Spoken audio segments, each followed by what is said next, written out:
Now, the greatest radio shows of all time. Suspense. The Shadow Node. Washington calling David Harding, counter-spy. Classic radio theater. The Great Gildersleeve. Fibber McGee and Molly. Dragnet. Gunsmoke. The Lone Ranger.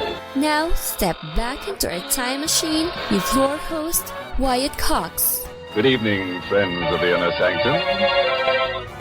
I need to make sure I make this very clear. Predominantly, the Whistler program through the majority of its run was only a West Coast program. Only aired where Signal gasoline was sold, which was primarily the Pacific Coast states, and also Nevada, and I think a couple of other states as well. But that's why the Whistler, for the bulk of its run, was only heard in the western United States. And thank goodness we can bring it to you now, because a lot of these shows are good and they're spooky. This episode, February 19th, 1950, The Whistler and the 5-Cent Call. And now, stay tuned for the mystery program that is unique among all mystery programs. Because even when you know who's guilty, you always receive a startling surprise at the final curtain. In the Signal Oil program, The Whistler.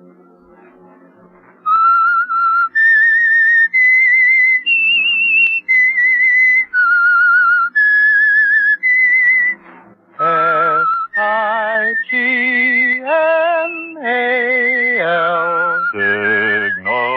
Signal gasoline.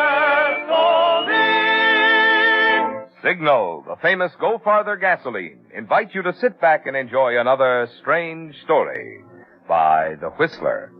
For extra driving pleasure, the signal to look for is the yellow and black circle sign that identifies Signal service stations from Canada to Mexico. And for Sunday evening listening pleasure, the signal to listen for is this whistle that identifies the Signal Oil program, The Whistler.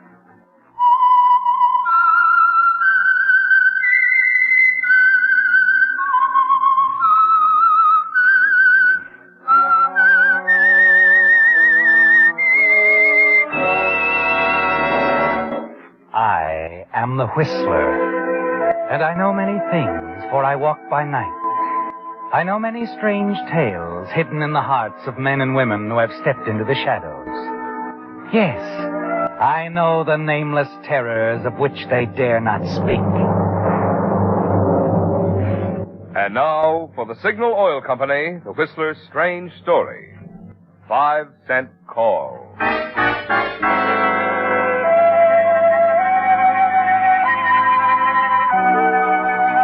It began simply with a telephone call. A 5-cent call. Private investigator Scott Howell made his report to attorney Rick Parker. It was routine enough, at least when the conversation began. And Scott had felt when he dialed Rick's number that his assignment would be complete. Mission completed. Rick seemed to agree, seemed pleased at Scott's first words into the phone. It's all taken care of, Rick. I rented the cottage about an hour ago. Good work, Scott. Hey, I'll give you the address. 942 Ryder Street. Not a house near it. 942 Ryder Street. Yeah, sounds good, Scott. Yeah, I think this witness you want to hide will like it. There'll be no question. She can stay there on ice till you need her for trial. Fine. Anything else, boss man? No. Yes, just this. Forget you ever worked on this. You're all paid. Yeah, very well paid. Oh, just a minute, Scott. Someone's at the door. Oh, sure. What are you doing here? You think you can get away with what? Now, wait a minute. I didn't come here to argue. Listen to me. Don't... Rick, can you hear me? Ann. Rick! Operator. Operator? Give me the police. Right away. It's an emergency.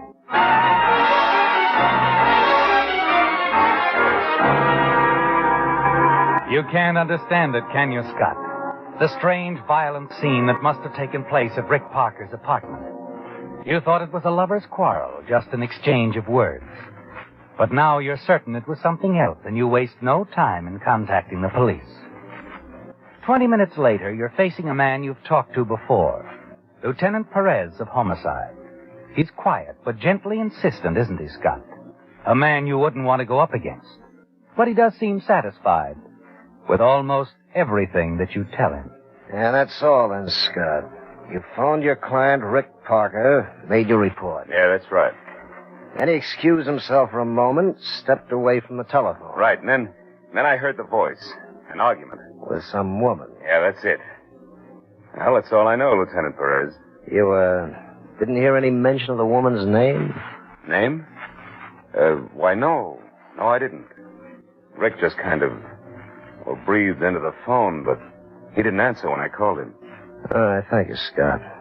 For the call and the cooperation. Good night. Good night, Lieutenant.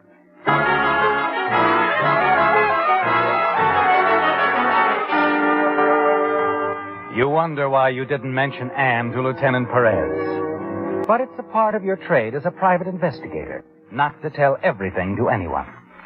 Besides, you sense that you're onto something, and you wonder who the name belongs to. This mysterious Anne. The answer comes the following day in the newspapers. Simple enough, Scott. Rick Parker was once married to a showgirl. Her name, Anne. The same Anne who is now married to a very prominent doctor. You smile as you read about it. Tell yourself that you and Anne must have a little talk. The next day you find the address and go there.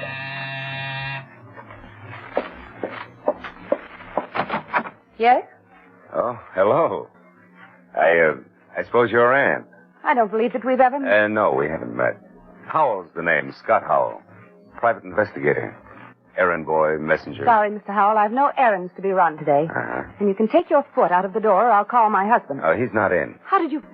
Ann, please, you think a thoroughly schooled and practicing private eye would make that mistake? What mistake? The one I want to discuss with you. What you were doing in another man's apartment last night. How would I discuss such a situation in front of your husband? I happen to know Dr. Farrell's out of town. Who are you? I told you. Never mind. Come in. Oh, that's better. Yeah, that's much better. Easier on the shoes. I'll take water with my scotch, if you don't mind. I'm not getting you a drink. You're not staying here long. Just long enough to tell you exactly what I mean. Yes. You're in trouble, Ann. Because of what happened to Rick Parker? Mm-hmm. I divorced him several years ago. I haven't seen him. I wasn't in his apartment. No? He spoke your name, baby. On the telephone. Telephone? Yeah, we were talking, Rick and I. He put the phone aside when you walked in. I heard the quarrel, the shots. And I heard him say your name. His last words. Ann. Ann. Well. I have nothing to say. Suit yourself. For now, I mean. I'll give you until tomorrow to think about it. Or I go to the cops. Why? What are you mixing in for? Oh, please, Ann. Rick Parker was a client of mine, paid me well, very well, for little jobs now and then. I lose some revenue, my bread and butter. Is that what you want? Well, not exactly bread and butter, no. Now, I'll take that drink No. and... Okay.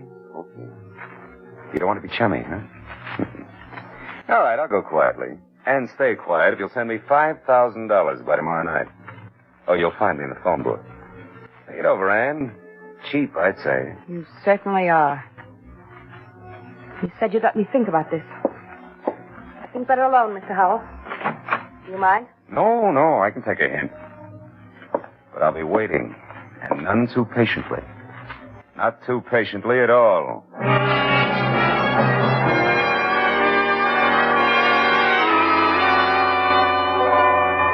You wonder about Anne all that night, don't you, Scott? Because she doesn't seem to frighten very easily. Yes, Scott. You wonder a great deal about Anne and what she will do.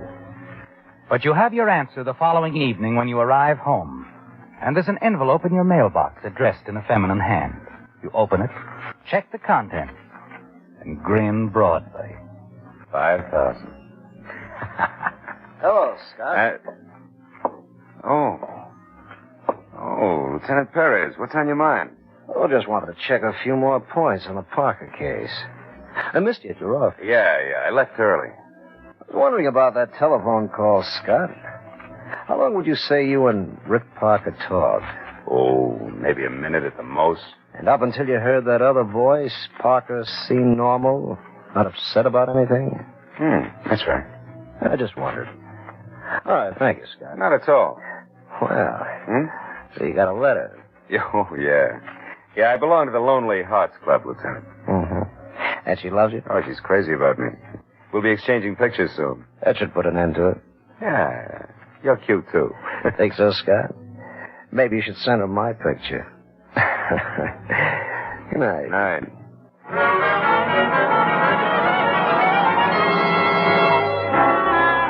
Well, Scott, the payoff has begun, hasn't it? $5,000 in cash from Anne. And in the weeks that follow, it all falls into a familiar and lucrative pattern.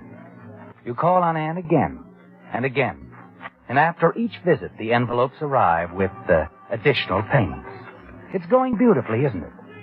Until one evening when the expected payment is not in the mailbox. And an hour later, someone knocks on the door of your apartment. Yeah? Anne. That's right, Mr. Howell. You shouldn't have come here. We'll talk inside if you don't mind. Mine? It's a pleasure. I'll get right to it, Mr. Howell. Scott, your little game of blackmail is all over. Oh? Have you seen tonight's papers? Just the funnies. I hope you enjoyed them, because this isn't so funny. You see, the police are on the trail of a woman, Nora Ralston. She was seen leaving Rick's apartment. They say she had something to do with a case he was working on. Really? They're certain she killed Rick, and they expect to have her in custody by tomorrow. That changes my position, Scott. I'm no longer a possible suspect. Keep talking. Gladly. There isn't much to say. Just what I'll tell the police if they ask me. And that is?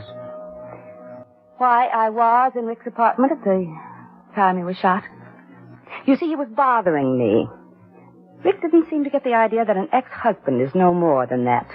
Couldn't believe I really love the man I'm married to now. Yeah, well, I hope it's love with him, baby. He might not like the idea of where you were when he was out of town. I think he'll understand when I tell him why I did it. To protect him, his professional reputation. Like Caesar's wife. A doctor's wife must also be above suspicion. Yeah, but you're not. I told you, Rick called your name into the phone. I heard him. Anne. Certainly you did. When this girl came there, I hid in the other room. That's why I didn't see her. Rick was calling to me after she shot him. He was calling for help. Wait a minute. It's the truth, Scott. And the police will believe me, especially when they've arrested her. They'll believe me. Not you. Yeah, well, what about your husband? That bad publicity.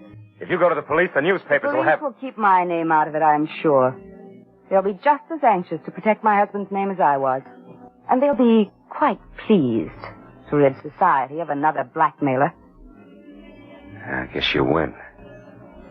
Look, I'll give you $5,000 now, and in a couple of months I'll give you some more. That won't do. You only gave me 1 day. But I'll give you until the end of the week to return all of it. The whole $15,000. But there's no place I can... That's too bad. Now that the shoe's on the other foot, it pinches. Doesn't it, Scott? Plenty. I'm sure it does. Remember, if you don't repay every cent by the end of the week, I go to the police, and you go to prison.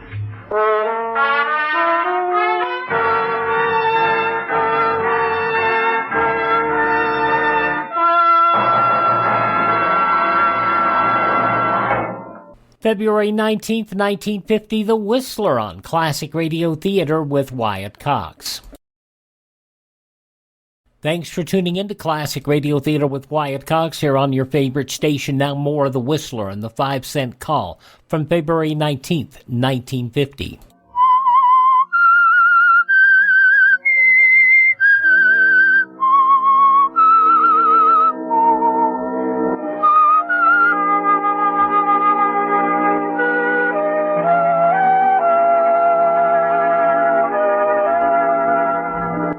Scott, in a sudden change of events, the tables have turned, haven't they? Your hold over Anne, Rick Parker's former wife, is wiped away.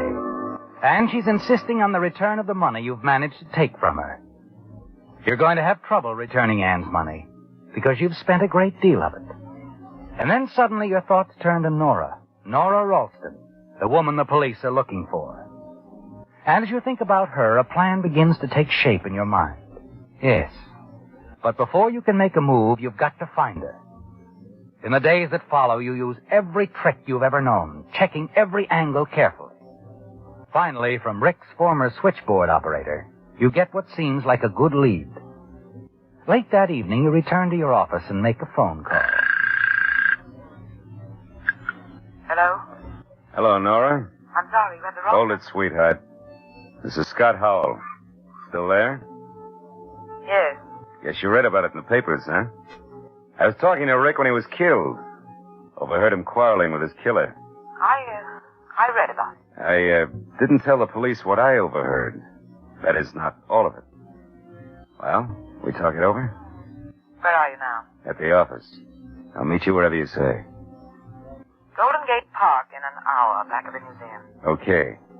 I'll be driving a green convertible.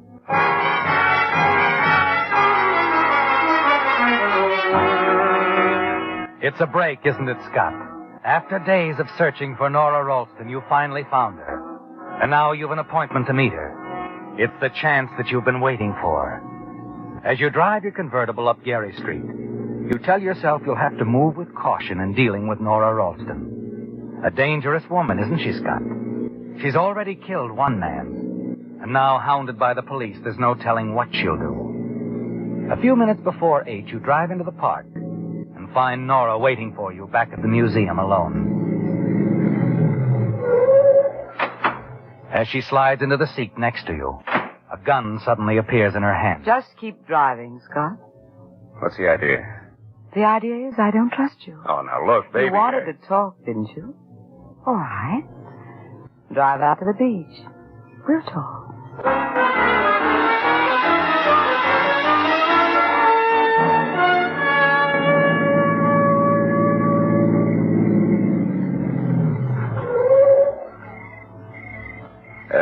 How about putting that gun away, sweetheart? All right. But first drop yours on the floor. Oh, sure. Hey, but let me warn you, if you have any ideas about leaving me face down in a ditch along the road, you better forget them. I took certain precautions. Such as? A letter, for one thing. If anything happens to me, it'll wind up in the hands of the police. It'll be a cinch for the gas chamber, baby. When you reported the murder to the police, why didn't you tell them then what you'd overheard? Well, I figured it was a little too choice to pass on. Maybe I could use some of it at a later date. Like now. A shakedown. That's what I thought. Call it anything you like. But I've got to have $10,000 or I talk to the DA. 10,000? It's worth every cent of it. Listen, sweetheart, the cops don't have a thing on you. Sure, you were seen leaving Rick's apartment. But that doesn't prove you killed him. That's right, it doesn't. Well, then why did you run? Obvious, isn't it? Yeah. Because you didn't know what I'd do. You didn't know whether I'd open up or not. See how important I am to you, baby? I could cinch this case against you. You are. Very important to me, Scott. But I don't even have enough cash to get me out of town as far as I want to go. How about your jewelry?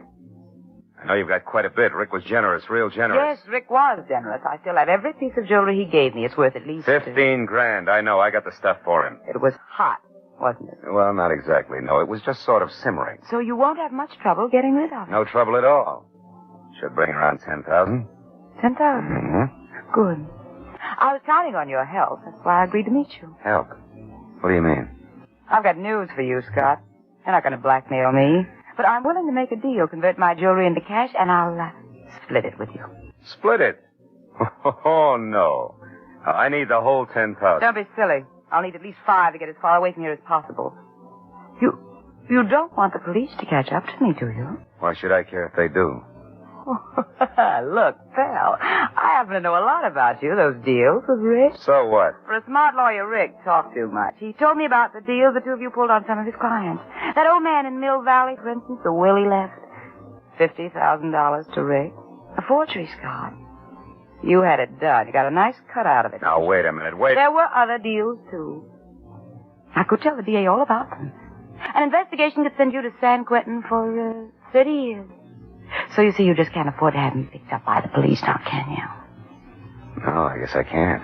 I'm being very generous, you know, giving you half the money, but then I need your help. And I'm willing to pay for it. Now, look, I've got to have 10,000. No, Scott. 5. That's all. For that, you help me get out of town, and you'll keep your mouth shut. All right. Where's the jewelry?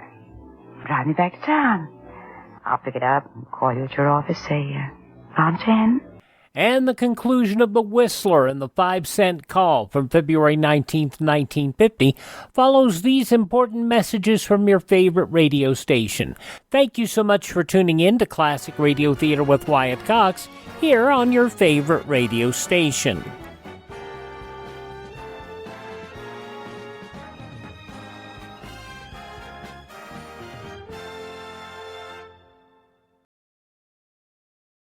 Here's Mike Lindell talking about getting your best friend something special. And Mike, you've done it again. You've brought us an amazing line of dog beds. This has been a long time coming. It starts with the same patented fill for your dogs now as we do my pillow. I wanted everything covered in sizes from your largest dog to your smallest dog. You can throw them in the washer and dryer. The dogs love it. They asked, and here they are. This is why you get the dog bed. This is the main reason. The dogs love it. And you've got that 10-year warranty, right? I can do it because the dogs love it. They don't want to wreck their bed. And you can get these MyPillow dog beds at a price lower than the big box stores, as low as $19.95. Call 1-800-928-4715, 1-800-928-4715, or go to mypillow.com/pet and use my promo code Wyatt. Treat your best friend to a MyPillow dog bed, mypillow.com/pet. Promo code Wyatt.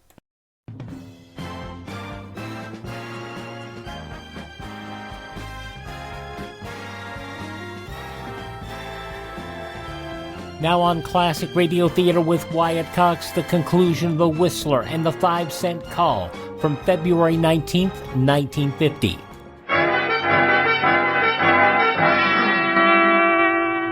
You made up your mind instantly, didn't you, Scott? When Nora refused to give you more than $5,000, you knew exactly what you had to do. You need the $10,000 to repay Ann Farrell, and that means you have to double-cross Nora. More than that. Silence her forever. Because you can't take the chance of having her picked up by the police and talking.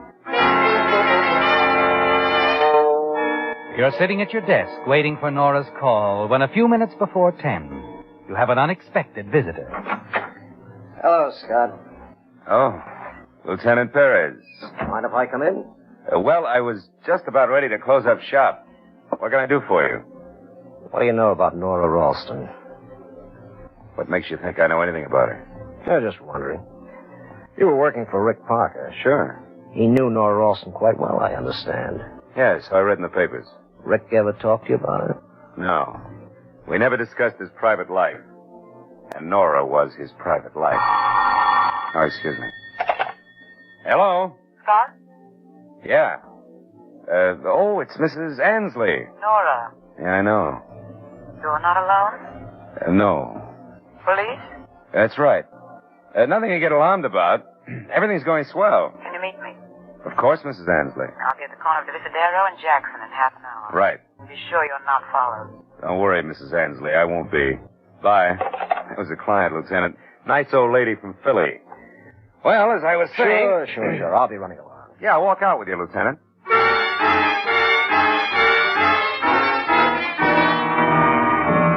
In the street, you watch Lieutenant Perez until he's out of sight.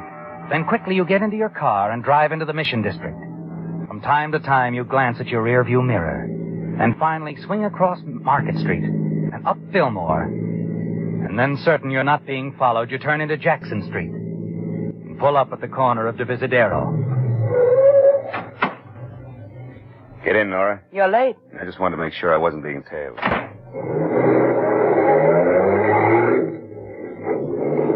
What's the suitcase for? Moving? You found me, didn't you? I thought it would be a smart idea to get out before the police did. Your troubles are over. Huh? What do you mean? That little hideout Rick asked me to find. 942 Ryder Street. Rent's paid for a couple of months. Nice, quiet neighborhood. You'll be quite safe there, baby. Until I can sell your jewelry. We'll drive over there now. Oh, by the way, got the jewelry with you? In the suitcase. Oh, fine. You're not going to try anything, are you, Scott? You're going to play it smart. Oh, very smart. You better. or I'll make an awful lot of trouble for you. Yeah, I know, sweetheart. I know.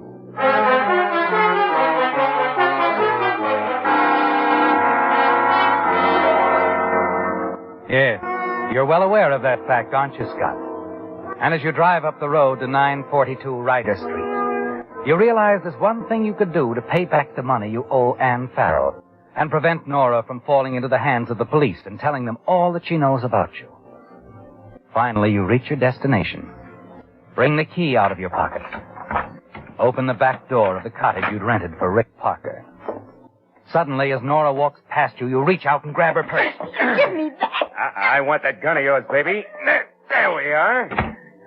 Yeah, it's better. What's the idea? Obvious, isn't it? Oh, no, you wouldn't kill me, Scott. Of course not. You're going to commit suicide with your own gun. Oh, Scott, you wouldn't do that. I know you wouldn't. That just goes to show how wrong a dame can be, sweetheart.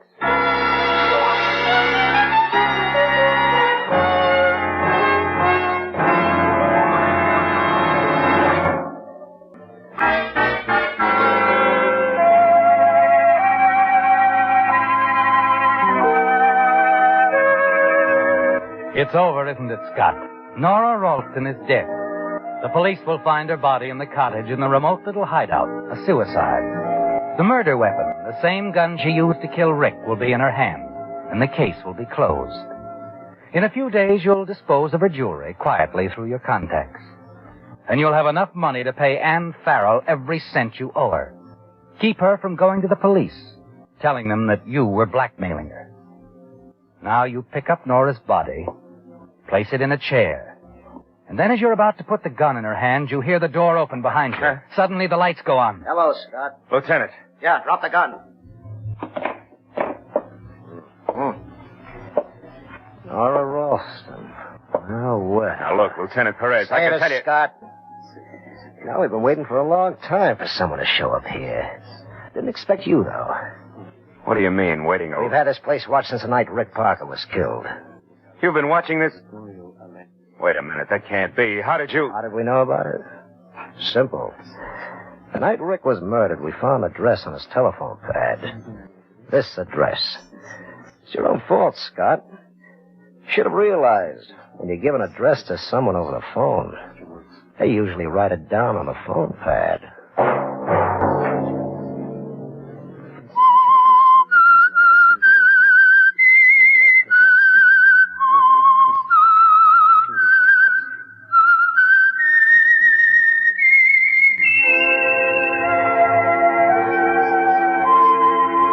Let that whistle be your signal for the Signal Oil program, The Whistler, each Sunday night at this same time. Brought to you by the Signal Oil Company, marketers of Signal gasoline and motor oil, and fine automotive accessories.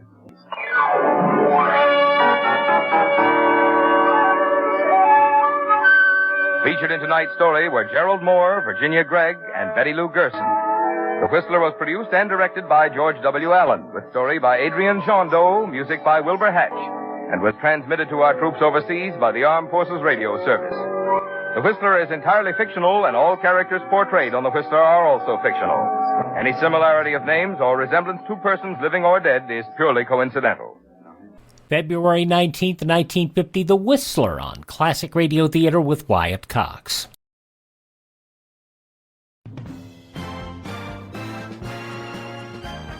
Now on Classic Radio Theater with Wyatt Cox, an episode of Captain Midnight from February 19th, 1940.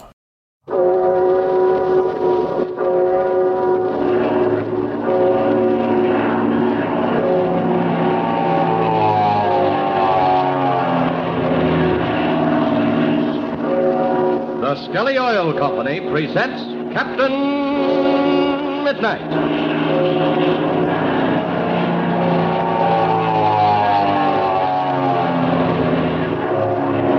Captain Midnight, brought to you 3 times each week by the Skelly Oil Company, Skelly Jobbers and Dealers.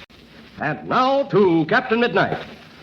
The last time you remember, Chuck Ramsey and his young friend, Frank Crane, accidentally walked into Ivan Shark's disguised plane, hiding in an out-of-the-way field, not knowing that Shark was hiding inside. Shark then took off with both Chuck and Frank. Hours later, Captain Midnight landed at the Ridgeville Airport and was told of Chuck's disappearance. In our scene today, Captain Midnight and Steve Donovan are in the office of Mr. Maxwell, manager of the visiting plane hangar, discussing plans for tracing Chuck. Let's listen as Steve asks. This search may take days, Captain Midnight. What are we going to do with Ma and Patsy and the others in the meantime? Well, we'll get hotel accommodations for Mrs. Donovan and Patsy. Pinky Drake and Slim Pool and young Pablo can stay out here at the field. Well, sure, they can book in the pilot's room. How many planes do you think we can get started in the morning, Steve? Well, Southwest Airlines are asking all their relief pilots to take part in the search. Oh, that's fine. And all of the commercial pilots around the field are going to join them, too. Well, what about the Army? Major Steele's taking care of that. He hopes to get a couple of squadrons assigned to the search. Well, whole thing sure got me buffaloed. I can't understand Chuck's doing a thing like this. He usually lets someone know where he's going. True enough. That's what makes me certain that something very unusual has happened to him. Well, as far as we can tell, he must have taken his kid he met in the lunchroom up for a ride. Yes. I think Chuck took this kid up for a short hop around the field. Then, after he got in the air, something happened which caused him to fly farther away. Well, it must have been something that Chuck saw, either in the air or on the ground. I don't think it could have been anything on the ground. Because if it was, he'd still be near the airport here. Then maybe it was a plane. Another plane which he saw in the air. He might have followed it. Yes, maybe you've got something there. By George, do you suppose Ivan Shark could be around here somewhere? Well, it's possible. Although I doubt it very much. Well, that would explain everything.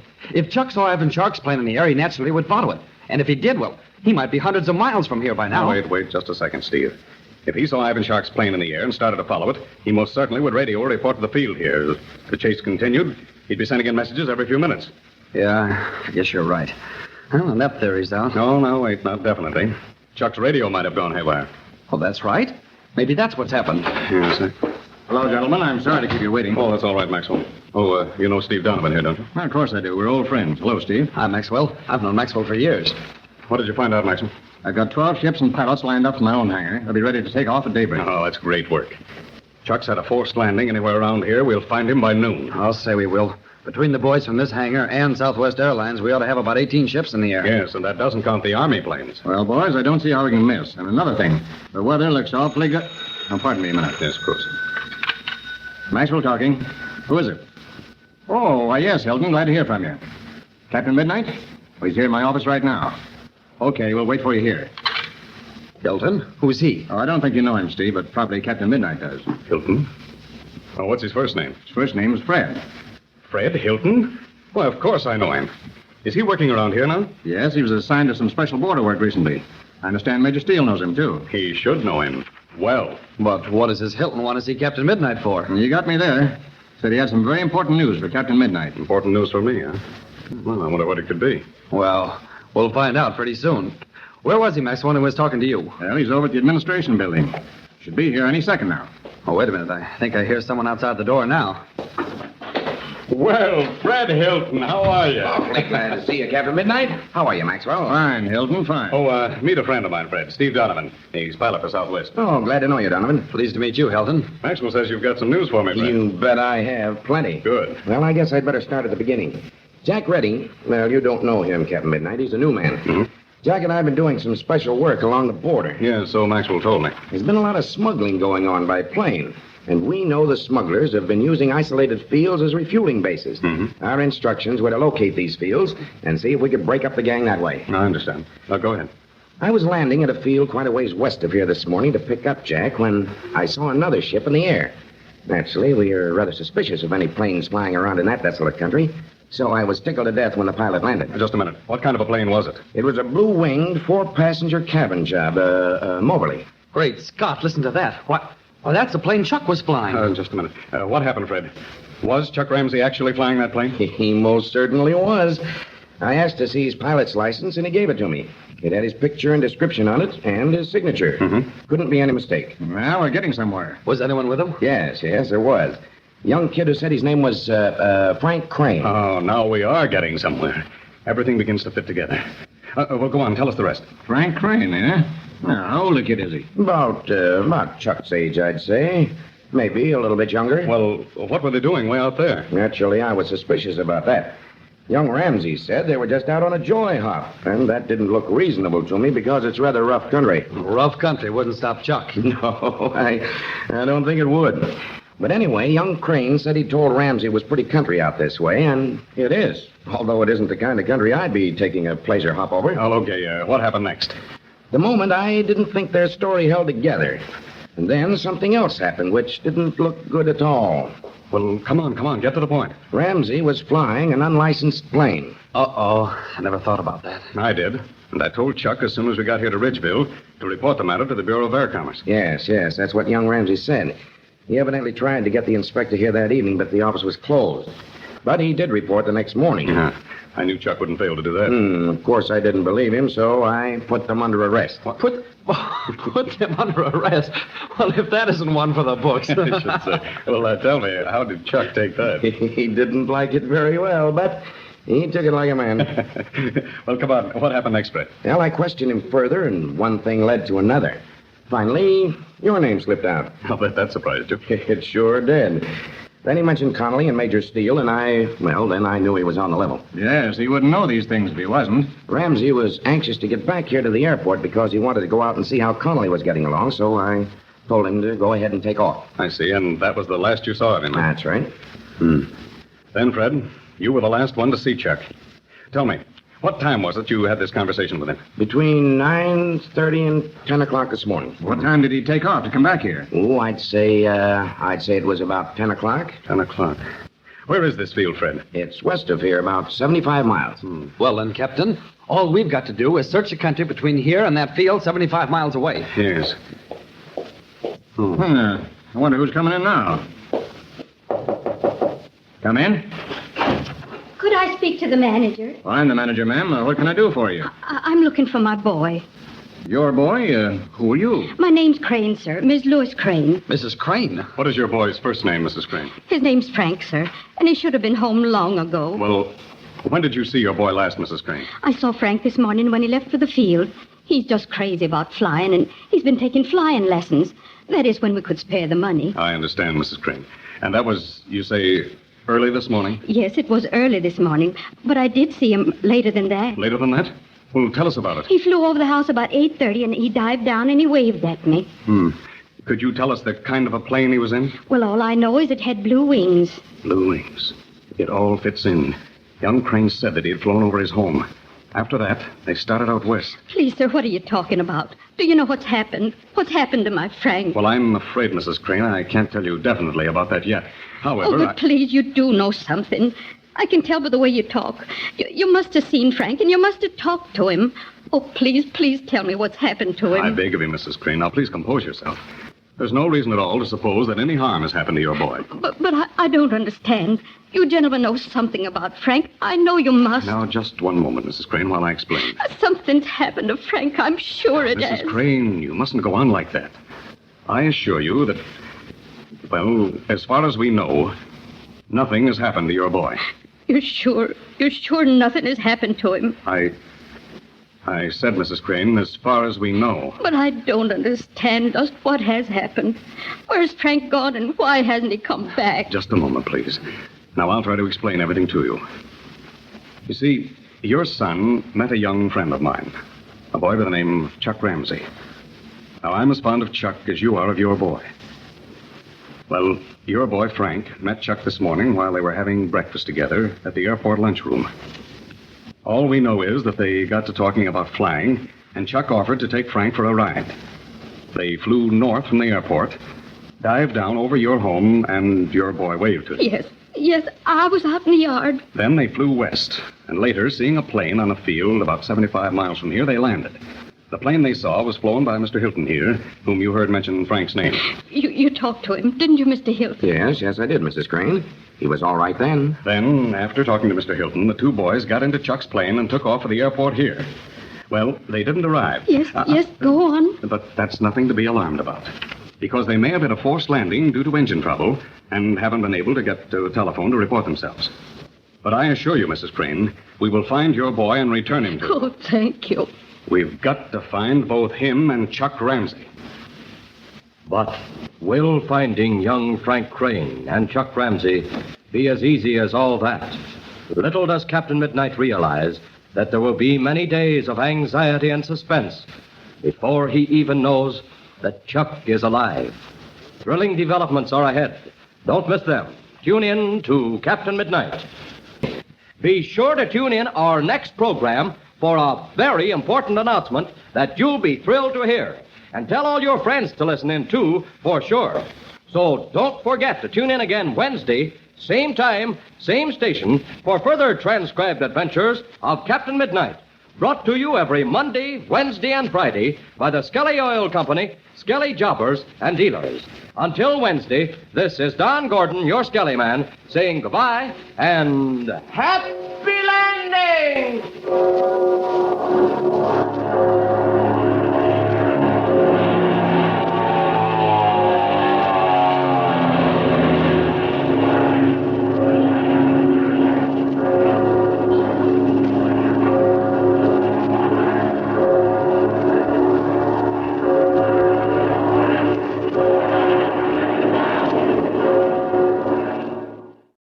Going back to February 19th, 1940, Captain Midnight here on Classic Radio Theater with Wyatt Cox. Thank you so much for making us a part of your day. Would you please thank this radio station and support their advertisers? Their kindness and courtesy allows us to be with you each and every time we roll around. Thank them both, won't you please, and do business with them when you can. Our website is classicradio.stream. There you can stream our shows on demand. You can learn more about classic radio collecting. You can also contact me there. That webpage again is classicradio.stream. Classicradio.stream. If you miss a day on this station, you do not have to miss a single show. Our programs are available anywhere on the internet. The podcasts are served, including iHeartRadio, including Spotify, Spreaker, Apple Podcasts, Google Podcasts, Amazon Music, also through the Audible app, all over the place. Just search for Classic Radio Theater with Wyatt Cox. That's Classic Radio Theater with Wyatt Cox. Have yourself a great day, won't you please? And do me a huge favor and tell all your friends the great radio shows are right here at this spot on the dial. Classic Radio Theater with Wyatt Cox on your favorite radio station.